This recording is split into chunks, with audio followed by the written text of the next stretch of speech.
Welcome back. అసలేమిటి స్వచ్ఛ హైదరాబాద్, స్వచ్ఛ తెలంగాణ ఉద్యమం అంటే ఏమిటి? ఇంత పెద్ద నగరాన్ని ఒక్కసారిగా ఎలా శుభ్రం చేస్తారు? ఇందుకోసం రాష్ట్ర ప్రభుత్వం ఏం చేయబోతోంది? స్వచ్ఛ తెలంగాణ, స్వచ్ఛ హైదరాబాద్లను సమర్థంగా అమలు చేయడానికి రాష్ట్ర ప్రభుత్వం ఎలాంటి ప్రణాళిక రూపొందించబోతోంది?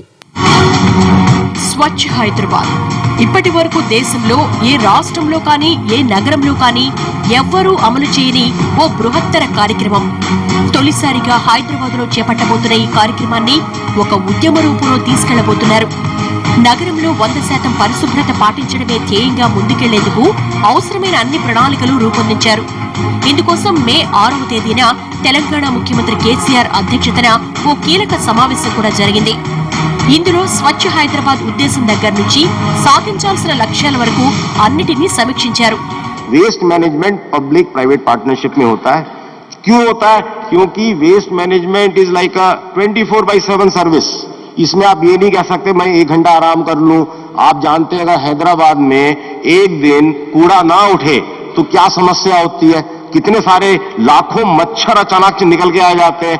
तो इसमें आराम करने का कोई मतलब नहीं है. तो इसीलिए चूंकि इसके अंदर एफिशिएंसी भी चाहिए और इफेक्टिव नहीं है, इसलिए प्राइवेट सेक्टर का रहना अनिवार्य है. హైదరాబాద్ ను ప్రపంచ శ్రేణి నగరంగా తీర్చిదిద్దడానికి ఏర్పాటు చేసిన స్వచ్ఛ హైదరాబాద్ కార్యక్రమం ఈ నెల 16న నగరంలో ప్రారంభం కాబోతోంది. దీనిని రాష్ట్ర గవర్నర్ నరసింహన్ ప్రారంభిస్తారు. ఈ కార్యక్రమం ప్రకారం నగరాన్ని 400 విభాగాలు చేసి ఒక్కో విభాగ శుభ్రత బాధ్యతలు ఒక్కొక్కరికి అప్పగిస్తారు.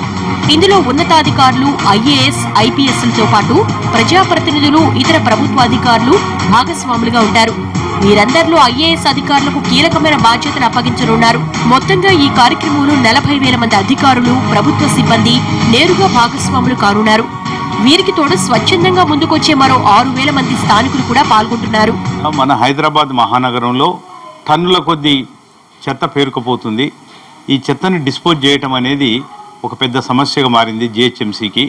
మన అందరం అంటే మన ముఖ్యమంత్రి గారు చాలా ఉత్సాహంతో స్వచ్ఛ హైదరాబాద్ అనే ప్రోగ్రాం పెట్టాడు.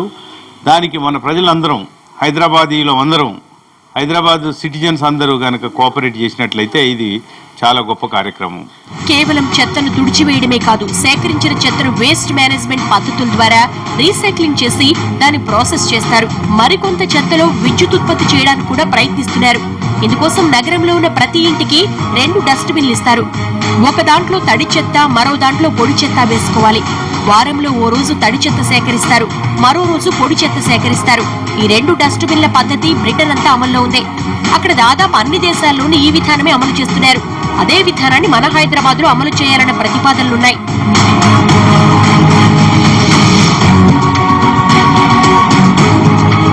ఈ స్వచ్ఛ హైదరాబాద్ కార్యక్రమంలో జీహెచ్ఎంసీ రాష్ట్ర ప్రభుత్వ ఉన్నతాధికారులతో పాటు Secunderabad cantonment board, industrial local authority సంస్థలు కూడా స్వచ్ఛందంగా భాగస్వాములు కాబోతున్నాయి.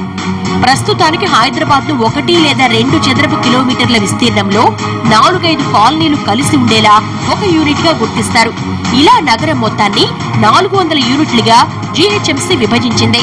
దీనికి తోడు కంటోన్మెంట్ కూడా తమ ప్రాంతాన్ని 25 యూనిట్లుగా విభజిస్తామని ముందుకొచ్చింది. ఇప్పుడు హైదరాబాద్ నగరంలో సుమారుగా 1400 స్లమ్స్ ఉన్నాయి.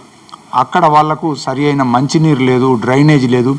ఇవన్నిటిని విడిచిపెట్టేసేసి ప్రజలకు అవసరమైన పనులన్నింటినీ విడిచిపెట్టేసేసి మేము 150 కూరగాయల మార్కెట్లు పెడతాము, ఒక 150 బస్ బేలు పెడతాము. ఇంకా చివరికి ఏమన్నారంటే చచ్చిపోతే శ్మశాన వాటికలు కూడా బాగా చేస్తున్నాము, అక్కడ ప్రశాంతంగా అంతిమయాత్ర చేయొచ్చు. అంటే బతుకున్నప్పుడు పట్టించుకోవడం లేదు, కానీ ఆ స్లమ్స్ లోపల ఇంప్రూవ్మెంట్ చేయమంటే అది పక్కకు పెట్టేసేసి శ్మశానాల ఇంప్రూవ్మెంట్ చేస్తా ఉన్నారు.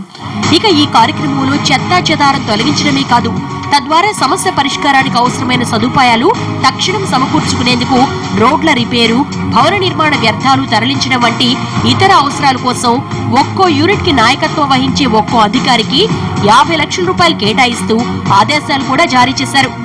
ఈ యూనిట్ అధికారులకు ప్రత్యేక శిక్షణ కూడా ఇప్పించబోతున్నారు. మిషన్ కాకతీయలో రైతుల్ని భాగస్వాములు చేసినట్లే స్వచ్ఛ హైదరాబాద్ కార్యక్రమంలో స్థానిక ప్రజలను కూడా భాగస్వాములు చేయాలని సంకల్పించింది. ఇందుకోసం ప్రతి యూనిట్ లో ఉత్సాహం, నాయకత్వ లక్షణాలు ఉన్న 15 మంది తటస్థులను భాగస్వాములు చేయాలని నిర్ణయించారు. దీనివల్ల ప్రజలకు బాధ్యత పెరుగుతుందన్నది ప్రభుత్వ అభిప్రాయం. ఇలా ప్రజలతో పాటు వ్యాపార సంస్థలు కూడా ఇందులో భాగస్వాములు అయ్యేలా ప్రణాళికలు రూపొందిస్తున్నారు.